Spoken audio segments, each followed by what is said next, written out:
The world holds its breath as tensions escalate between two global powers.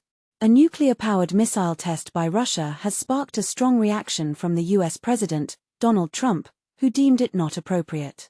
This comes amidst a backdrop of rising conflict between Moscow and Washington, with the ongoing war in Ukraine as a central concern.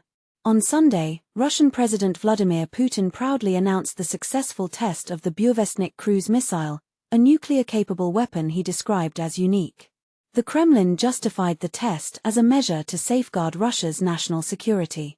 But here's where it gets controversial. Trump, aboard Air Force One, countered that Putin should instead prioritize ending the war with Ukraine, especially given the US's strategic presence in the region with a nuclear submarine nearby.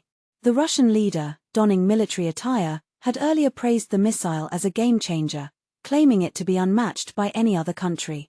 However, experts have raised doubts about its invincibility, suggesting that NATO aircraft could potentially intercept it. And this is the part most people miss. The Burevestnik test is just one piece in a complex arms race puzzle. Despite both nations expressing a desire to halt this arms race, actions speak louder than words.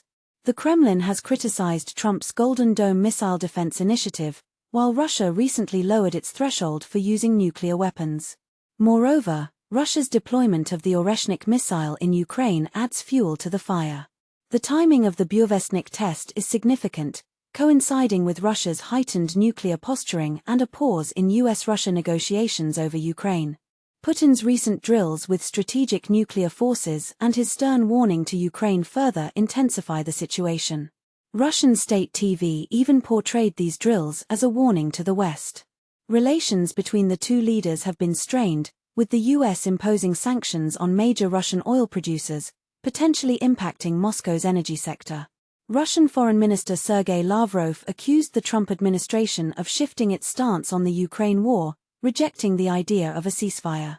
As the world watches, the question remains, can these superpowers find a path to de-escalation, or will the arms race and geopolitical tensions continue to dominate the global stage?